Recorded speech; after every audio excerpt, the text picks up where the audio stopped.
July 1945, Alamogordo, New Mexico. Watch the first atomic detonation in history. Operation Trinity. The long series of nuclear tests is underway.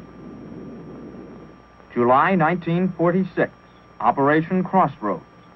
Bikini Atoll in the mid-Pacific. The war over, scientists and military personnel busy themselves setting up a target of ships for the first peacetime test of the atomic bomb. High-ranking military personnel and civilian observers watch the able shot. 19 kilotons burst 516 feet above the surface of the lagoon. Damage to the target array is assessed and preparations are underway for the Baker shot. The bomb, similar in type to the Able test, is located in an airtight caisson beneath the surface of this tropical lagoon. With all preparations made, Baker shot occurs on schedule.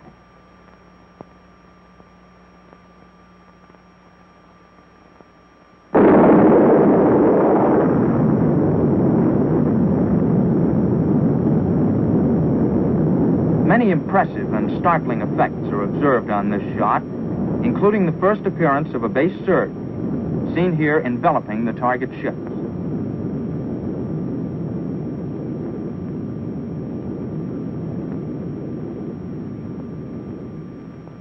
April 1948, Eniwetok Atoll in the Pacific. Our third nuclear test program gets underway. Operation Sandstone. 3 weapons, fired on 200-foot towers, with batteries of scientific instruments to record results. As at Bikini, drone planes are used here.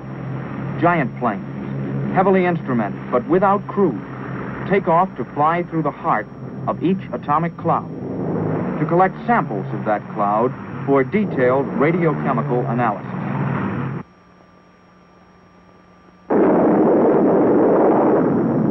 Three times the sound and fury of atomic detonations shatter the Pacific dawn. 3 times a scientific laboratory is created to study previously unattainable effects of high temperatures and pressures. But what did we learn from these detonations? What were we trying to prove? Why did we expend this almost priceless nuclear material and these thousands of man-hours of labor? Let the men of Los Alamos give us the answers. We returned to the Hill from the sandstone tests with new and important information. Information that would enable us to make a sizable contribution to the generally rising curve of man's knowledge of atomic weapons. Information that would help us tackle basic problems involved in high explosive systems, pit designs, core arrangements, initiators. Information that would enable us to increase the small percentage of active material that actually burns during fission. The more efficient use of fissionable material has been and continues to be one of our main objectives. For it is the fissile material itself, whether uranium-235 or plutonium, that is the expensive, the elaborately complicated material to produce. The nuclear material is the heart of all our attempts to make bombs economically feasible. At Trinity in 1945, we proved a self-sustaining reaction could become an explosive force, and that the implosion principle was sound. We had a starting point. The drops on Japan were strictly a war measure. At Hiroshima, we tried the gun principle and also used uranium for the first time. The Nagasaki weapon was an implosion type using plutonium. Little or no controlled experimentation was possible. Thus, little data was obtained which furthered the progress of weapon design. As a result of the Japan detonations, the effects from an atomic explosion became of prime concern to the armed forces. Thus, Crossroads using an implosion system. At Crossroads, since we were mainly interested in testing naval materiel, little data was obtained from the Able and Baker shots on weapon development. However, significant effects knowledge was obtained. Stateside laboratory research, in the meantime, developed new weapons for the sandstone tests. At Sandstone, we were once again able to tackle the big problem, more efficient use of fissile material. Here we were able to utilize uranium-235 in an implosion-type weapon. As time went on, we had increased our knowledge of weapon design and had, therefore, increased yield per kilogram of active material. This is where we stood by the end of Sandstone. It is equally obvious that testing at a proving ground is to be a permanent feature of our work. So a proof test division, known as J Division, is organized. Dr. Alvin C. Graves is selected to head this division, a unit with the specific job of testing weapons. By autumn of '48, a test program is framed. This calls for experimentation of new weapon designs with the objective of again moving our knowledge curve upward to a more effective level. Once more, we propose to better yield per kilogram invested. Greenhouse may take us a long way in the direction of smaller weapons. For the first time, deliverability in terms of size and weight is expected to make its mark in improved weapon design. Greenhouse will also give us direction as to what road to follow in the development of a thermonuclear weapon. These are the main objectives in the weapon development field. And so Operation Greenhouse gets underway, with Eniwetok designated as headquarters island for the Pacific Proving Ground. Engebi, Runnet, and Eberiru are the shot islands. During late 1950 and early 1951, work progresses in the islands. Towers are built. Recording stations are constructed. Coaxial cables for the shot towers are laid. Myriads of instruments and intricate wiring hookups are checked and double-checked. Finally, everything is ready for the biggest job in nuclear testing, the job of obtaining exact information about the detonation itself. The builders are through, and the scientists take over the story. Those of us from the scientific task group are here essentially to confirm or disprove theoretical calculations, to learn what is not always possible to prove in a conventional laboratory. To learn more about the atom bomb, we divide our testing into two major areas: diagnostic testing and effects testing. More specifically, diagnostic tests are an extensive examination of the phenomena occurring during the initial phases of the explosion. Effects tests study the external manifestations of the explosion, the effects of the weapon. To gain an intimate understanding of interior weapon behavior, three kinds of diagnostic measurements are made. These are the time it takes to start the nuclear reaction, transit time; the rate at which the chain reaction multiplies, alpha measurement; and measurements of the total energy released in the nuclear reaction, yield. Most of the diagnostic data is available only during the early microseconds of the nuclear reaction, and extensive instrumentation is required for each detonation.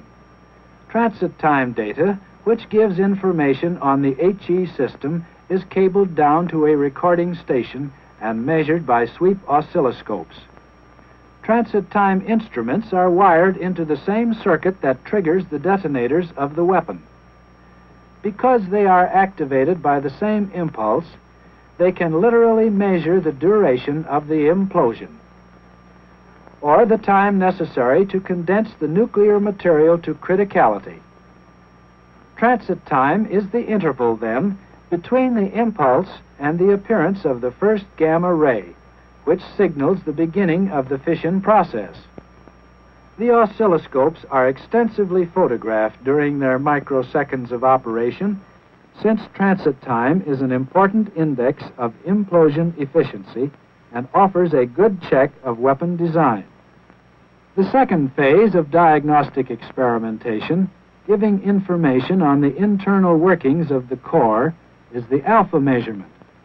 One way to obtain this data is to locate an ionization chamber adjacent to the weapon itself.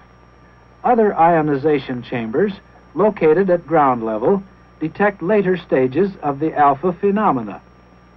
Measurements of alpha give valuable information on the multiplying qualities of the fissionable assembly.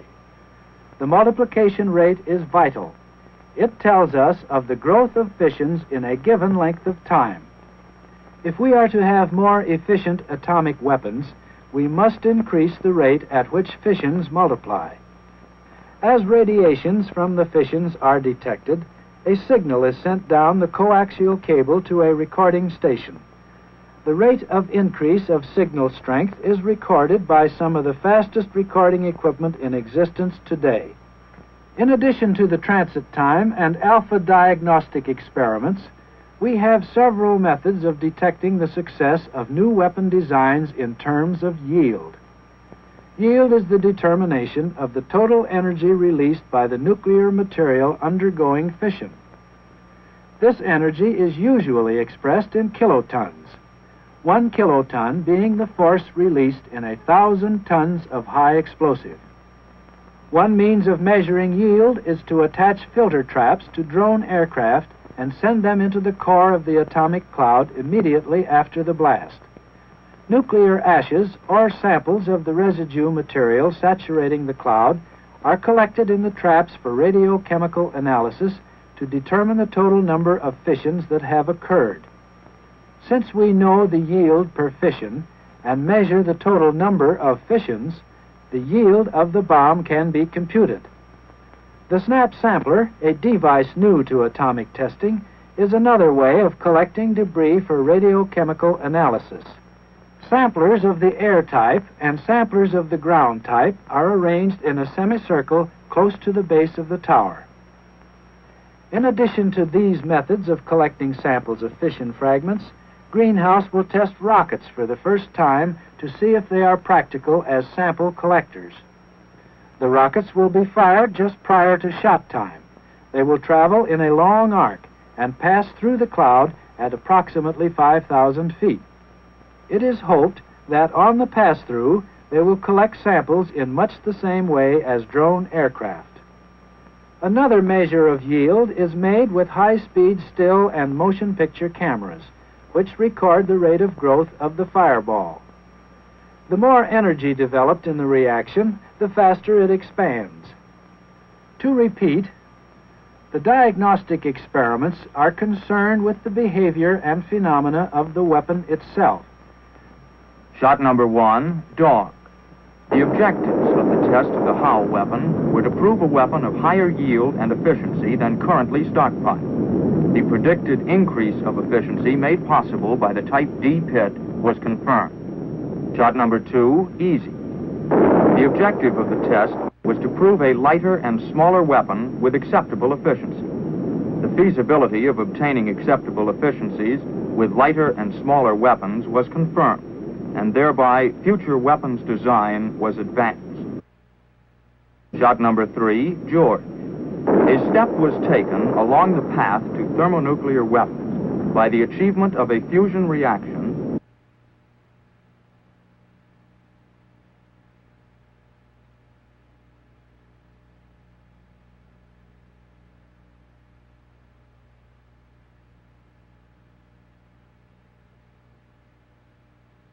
Shot number 4, item. The successful booster reaction proved the feasibility of increasing fission yield by a limited fusion reaction and gave more impetus to the development of booster weapons. Fission weapons proof tested.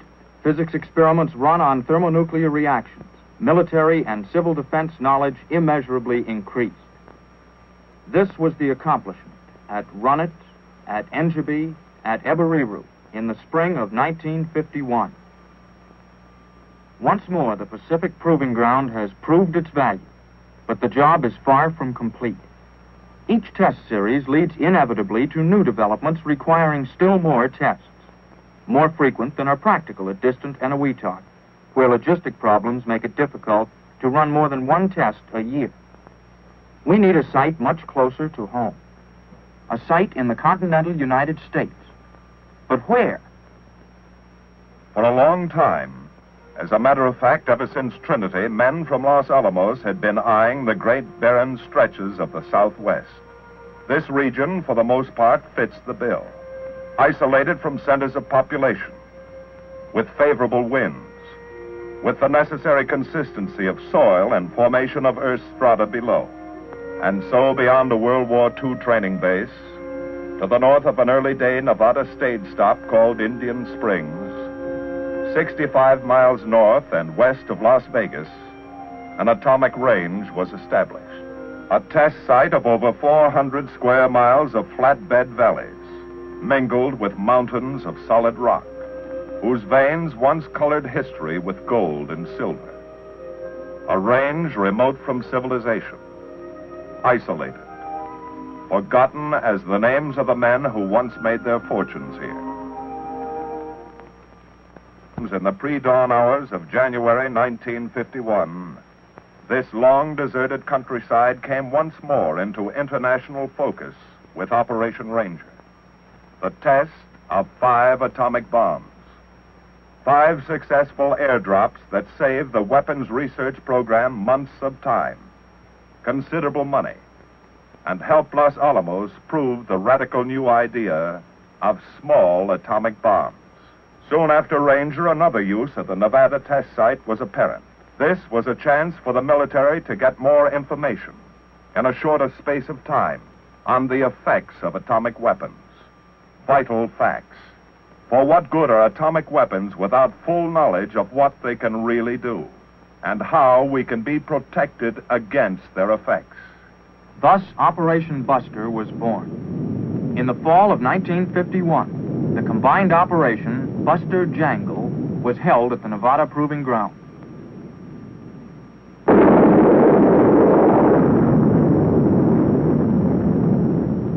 Five weapons in Operation Buster. 1 on a 100-foot tower and 4 air drops.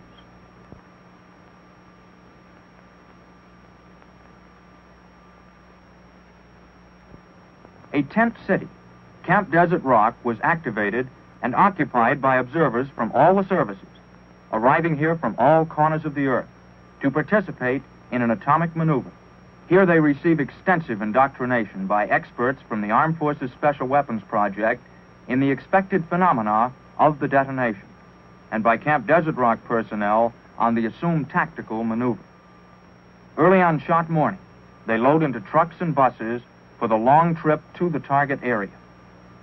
In the target area, last-minute orientation talks are given, and the observers prepare themselves to watch an atomic detonation from the closest point that personnel have ever been during nuclear tests.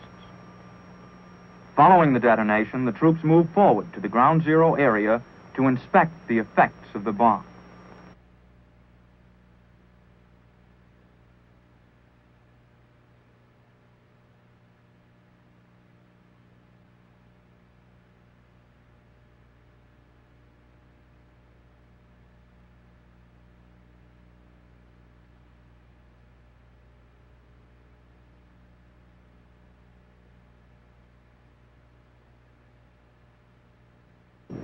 Since the Ranger shots were experimental devices only, this was the first stockpile weapon to be detonated within the continental limits.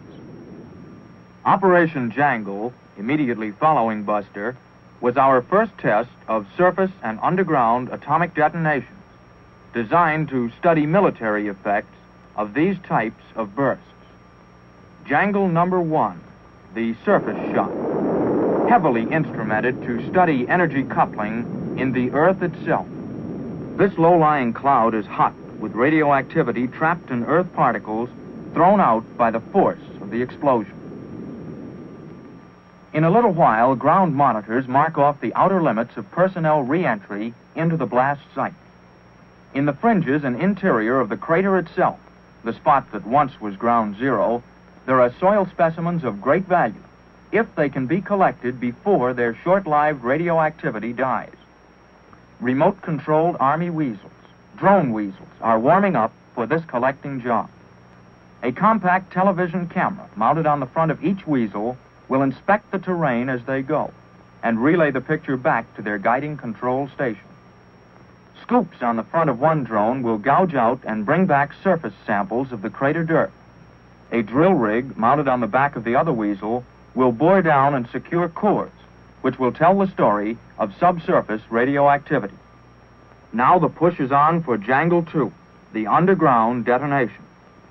Like the surface shot, this will be a 1-kiloton gadget, but this time it will be detonated 17 feet beneath the surface of the Nevada soil. Very extensive military effects tests will be run with this detonation. Dummy buildings with superimposed loads to represent upper floors, and underground structures, such as fuel storage tanks, water systems under hydrostatic pressure, gas mains, and electrical mains have been constructed to gain realistic data on ground shock and cratering action. Inside the control point, members of the military effects test group supervise the detonation. 5, 4, 3, 2, 1, 0.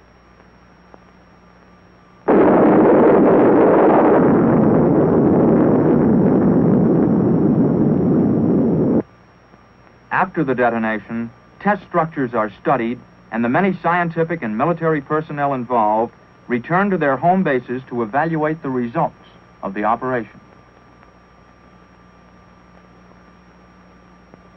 After the 7 shots of Buster Jangle are complete, the test area lies dormant, waiting, ever ready for future tests.